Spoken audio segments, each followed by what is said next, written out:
apa yang sudah disampaikan oleh jaksa penuntut umum dalam replik tentunya berbeda dengan fakta persidangan ya. Kalau kita lihat tadi yang terkait pasal 48, overma, sikap batin tersebut tidak bisa dinilai, tapi oleh jaksa penuntut umum dia mengesampingkan ya. Kan ada fakta-fakta persidangan yang menyampaikan bahwa Richard Eliezer kan sampaikan kalau tidak saya yang tembak, saya yang kena tembak gitu loh. Itu kan sebenarnya fakta persidangan, tapi ya disampingkan oleh jaksa penuntut umum.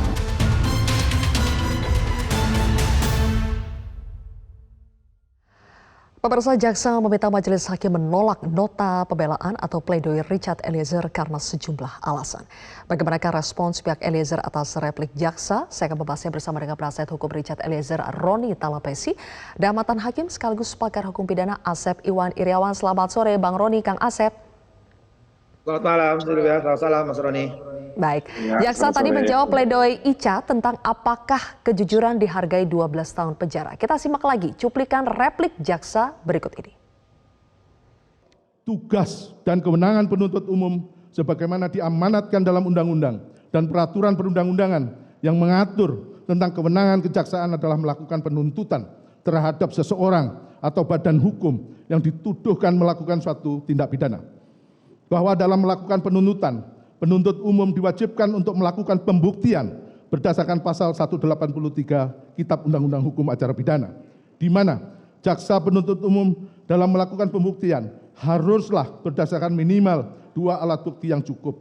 Bahwa dalam persidangan yang dilakukan terhadap terdakwa Richard Eliezer Budiang Lumiu, kami, tim penuntut umum, telah dapat membuktikan perbuatan terdakwa Richard Eliezer Budiang Lumiu berdasarkan 2 alat bukti yang cukup yang mendukung pembuktian terhadap perbuatan pidana yang dilakukan oleh terdakwa Richard Eliezer Budiang Lumiu. Bahwa terkait tinggi rendahnya stratma tuntutan yang kami ajukan di depan persidangan terhadap terdakwa Richard Eliezer Budiang Lumiu telah ditentukan berdasarkan parameter penentuan yang sudah jelas sebagaimana yang diatur dalam standar operasional prosedur penanganan perkara tindak pidana umum yang berlaku dan berdasarkan peran terdakwa Richard Eliezer Budiang Lumiu dalam perbuatan pidana sebagaimana yang kami dakwakan terhadap terdakwa Richard Eliezer Budiang Lumiu tanpa tendensi apapun yang melatar belakangi hal tersebut. Dan kami berpendapat tinggi rendahnya tuntutan yang... Bang Roni, tuntutan 12 tahun sudah mempertimbangkan kejujuran dan rekomendasi JC LPSK katanya. Terlalu kecilkah harga kejujuran yang diberikan jaksa kepada Ica? Ya Mbak Sylvia, menarik ya tadi yang JPU sampaikan bahwa telah mengakomodasi rekomendasi dari LPSK ya. Tetapi kan kalau saya lihat tidak menerapkan frasa penjatuhan pidana paling ringan antara terdakwa yang lainnya kan. Ini yang kita lihat di tuntutan jaksa ya. Terkait dengan replik yang hari ini tentunya ada perbedaan pandangan kami tim penasihat hukum terkait dengan apa yang tadi disampaikan terkait dengan GC, kemudian terkait dengan pasal 48 atau 51 penghapusan pidana, kemudian ada catatan kami juga terkait dengan Richard sebagai alat, di mana fakta persidangan itu sudah terungkap, itu juga pun tidak dijabarkan secara utuh ya. Tetapi hal-hal tersebut itu nanti Mbak Sylvia kita akan jawab nanti di duplik kita nantinya. Oke. Kang Asep, kalau betul-betul jaksa mempertimbangkan rekomendasi JC dari LPSK untuk Richard Eliezer, apakah seharusnya tuntutannya paling ringan di antara terdakwa lainnya? Betul. Jadi gini ya, jadi saya pikir tadi kan kalimatnya ketika seramat itu jumlah hukuman berdasarkan SOP. Saya pikir bacalah Undang-Undang Dasar 45, hukum acara harus dengan undang-undang. Artinya ini beracara, menjatuhkan hukuman itu rejim acara harus undang-undang. Ada pasal 55 penyertaan. Penyertaan itu ada batasannya untuk dader, middle plehen, pitlocker atau pelaku dan yang menyuruh melakukan. Pelaku yang harus melakukan terus di bawah. Kita juga ada undang-undang LPSK pasal 10A dan penjelasannya. Yang paling ringan di pelaku-pelaku lain, para pihak lain, paling ringan. Jadi undang-undang mengatur kalau SOP dipakai dan bertenang undang-undang, nggak tahu sekolahnya di mana. Ngerti nggak hierarki perundang-undangan? Ada pembentukan peraturan perundang-undangan bahwa SOP yang dibuat oleh aturan internal tidak berlaku kalau itu bertentangan dengan undang-undang. Undang-undang jelas harus paling ringan dan itu harus mengacu kepada undang-undang. KUHP adalah undang-undang, Undang-Undang 45 pasal 24 ayat 5. Jadi kalau mengatakan SOP, nggak tahulah saya harus mengatakan apa lagi ya. Tahu tangan-tangan halus pasti bermain. Kang Asep, kalau berdasarkan Undang-Undang LPSK itu sifatnya adalah rekomendasi. Tapi sebetulnya rekomendasi ini apakah sebetulnya punya makna harus dipatuhi oleh jaksa? Ya, setelah undang-undang diundangkan, Undang-Undang LPSK yang terbaru berlaku ya, yuris ya, berlaku bagi siapapun dan mengikat bagi siapapun. Artinya LPSK itu bicara tentang saksi dan korban. Ya, nah ketika ada pelaku, sekali lagi bukan pelaku utama, koreksi kejaksaan itu. Ini pelaku, nggak ada istilah pelaku utama. Pelaku utama adalah aktor intelektual kalau pasal penyertaan. Jadi sekali lagi saya berulang-ulang selalu mengatakan sekali lagi itu ya, bahwa itu mengatakan hukuman yang paling ringan. Dan bentuknya apa? Rekomendasi. Nah rekomendasi itu harus dibaca oleh JPU maupun oleh hakim. Karena itu perintah undang-undang ya. Nah, itu jelas mengikat siapapun ketika undang-undang diundangkan berlaku bagi siapapun. Oke. Kalau Kang Asep mengatakan bahwa Icat itu bukan pelaku utama, jaksa kekeh Icat itu adalah pelaku utama katanya Bang Roni. Tidak ada daya paksa, Icat semata-mata menunjukkan loyalitasnya mens rea sehingga diwujudkan dalam bentuk kerjasama. Bagaimana jawaban Anda atas itu? Ya, kalau kita lihat ya dari yang disampaikan oleh jaksa penuntut umum, loyalitas, kalau tadi saya buka kamus bahasa Indonesia, loyalitas itu berarti dia patuh, dia punya kepatuhan, patuh, loyalitas itu patuh. Ini berkaitan juga terkait dengan fakta persidangan ya, bahwa Richard Eliezer itu punya kepatuhan yang tinggi.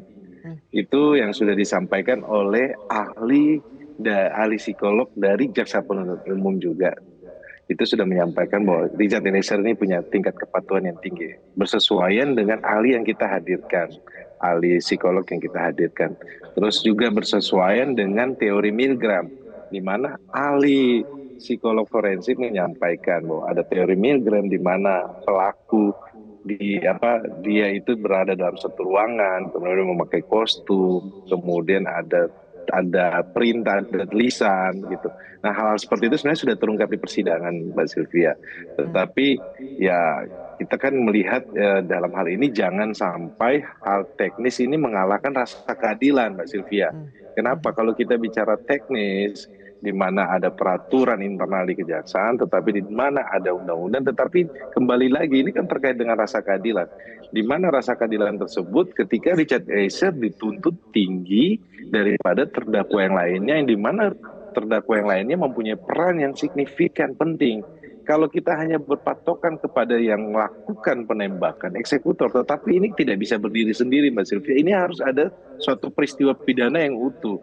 Ada yang mempunyai peran, dia sebagai orang yang memanggil, menutup jendela, kemudian melakukan perencanaan. Nah, hal-hal seperti ini kalau dikesampingkan menurut kami tidak bisa seperti itu ya. Tetapi kami percaya bahwa majelis hakim sudah melihat ini secara utuh dari segala sisi tentunya ya.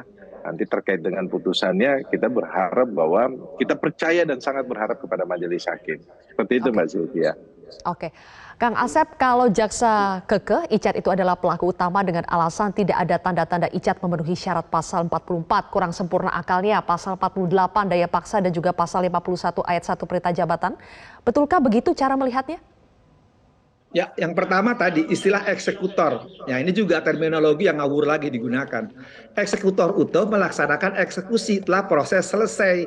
Icat itu yang disuruh. Kalau dia menggunakan pasal 55 ya, sekali lagi pasal penyertaan itu dia yang disuruh, tidak ada istilah eksekutor. Jadi kalau menggunakan eksekutor berarti orang itu provokator ya, saingan saya ya, pahami. Kalau sekarang dia tidak paham pasal-pasal itu, ya paham di kalimat di KUHP itu jelas maupun RKUHP yang 3 tahun akan berlaku ya. Alasan penghapus, alasan peringan ya, alasan memperberat. Nah, alasan menghapus tadi ada 3 yang paling gampang dipahami, yaitu pasal 48, daya paksa karena ada tekanan, contohnya begal. 50, ya, karena perintah undang-undang. 51 itu perintah jabatan. Saya ribuan kali mengatakan pasal 51. Memang, saya harus katakan nih, biar catat dan didengar. Memang polisi dan jaksa tidak pernah menggunakan pasal 51. Yang sering menggunakan pasal 51 adalah hakim, karena itu untuk menghapuskan hukuman. Yang berhak menjatuhkan hukuman adalah hakim. Kamilah yang telah berpengalaman menggunakan pasal 51. Jadi kalau ada penegak hukum tidak paham pasal 51, saya maklum dan maklum. Oke, baik Kang Asep, nanti kita akan Bang Roni kita akan lanjutkan kembali usai. Oke, kembali lagi ke Bang Roni dan juga Kang Asep. Bang Roni, JPU mengatakan keliru jika penasehat hukum Richard Eliezer menafsirkan konsekuensi perbuatan Richard Eliezer bisa terhapus dengan alasan pertimbangan psikologis. Apa argumentasi Anda, Bang Roni? Audionya belum muncul, Bang Roni? Ya, kedengaran, Mbak? Saya dengar. Halo? Ya. Iya, jadi dari awal kita sudah sampaikan dengan sikap kooperatif dari Richard Eliezer mengakui perbuatannya, meminta maaf, dan menyesali perbuatannya. Ini kan sesuai dengan arah pembelaan kami. Bahwa perbuatannya betul ada, tetapi kan kita lihat di sini kan ada alasan penghapus pidananya. Makanya di petitum kita minta supaya lepas. Jadi menurut kami bahwa perdebatan antara kami dan jaksa penuntut umum itu adalah haknya jaksa penuntut umum ya. Tetapi yang menarik bahwa di KUHP itu kan ada alasan penghapus pidana. Nah ini yang kemarin kita sudah jabarkan di dalam pledoi kita, Mbak Sylvia. Jadi sesuai dengan sikap batin dari seorang Richard Eliezer ini juga pun terungkap di persidangan dari ahli psikolog dari jaksa penuntut umum, kemudian ahli dari kami juga terkait dengan situasi batin dari Richard Eliezer, dan juga terungkap di persidangan bahwa Richard Eliezer ini berpendidikan sebagai Brimob, di mana dia tidak bisa menganalisa atau mengatur strategi. Ini adalah fakta-fakta persidangan yang sudah terungkap, Mbak Sylvia, tetapi menurut kami jaksa mengesampingkan fakta-fakta persidangan tersebut. Ya silakan saja, itu adalah hak jaksa, tetapi kami tetap pada pledoi kami bahwa penghapusan pidana itu ada loh. Ini juga menjadi pembelajaran hukum untuk seluruh masyarakat Indonesia. Terus keluarga dari almarhum Joshua, korban, itu sudah memaafkan. Sampai mereka juga berbagai kesempatan sudah sampaikan bahwa Richard Eliezer itu harusnya dituntut rendah dari terdakwa lainnya. Jadi ini sebenarnya adalah sudah terungkap ya. Jadi menurut kami ketika jaksa menuntut tinggi, jaksa mewakili siapa? Kalau mewakili keluarga korban, satu sisi keluarga korban sudah sampai memohon kan agar dia dituntut rendah dari terdakwa lainnya. Tetapi ya ini kan kita kembalikan sajalah, nanti kita lihat kan nanti di putusan majelis hakim. Seperti itu, Mbak.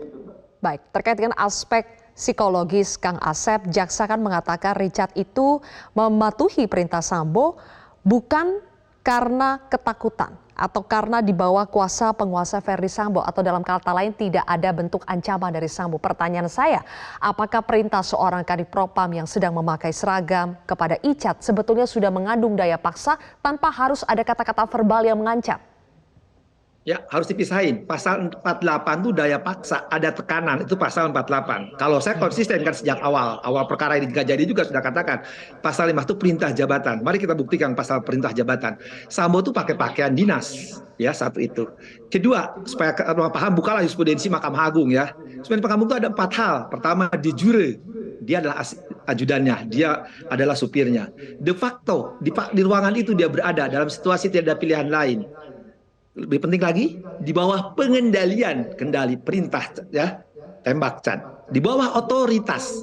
Jadi itu sudah terpenuhi. Nah, situasi tadi yang dikatakan Mas Roni, niat tadi sudah dibuktikan oleh ahli psikolog. Dia tuh kalau istilah kutip saya Reza Indragiri, tekanan objektif. Kutip pendapatnya psikolog yang jelas dalam keadaan, sekali lagi, perintah jabatan bukan bicara daya paksa. Daya paksa pasal 48. Kalau pasal 51, perintah jabatan yang diperintah itu dia harus tunduk, patuh, dan taat. Dan tunduk, patuh, taat ini dibuktikan. Dia adalah anggota Brimob. punya dia sesantinya, dia motonya, ya tidak punya hak menganalisa, tidak moto strategi, tidak melawan, dia melaksanakan perintah. Apalagi Ican, orang kecil, daerah terpencil, pendidikan rendah, pangkat terendah, mana mungkin melawan jenderal, pangkat bintang 1 aja nggak berani, apalagi sekelas Ican. Itulah pasal 51 yang sering kami gunakan dulu ketika kami entah membebaskan atau melepaskan. Kalau membebaskan itu karena saat kehendaknya tidak terbukti, ya kesengajaan dia tidak berkehendak, maka kami bebas.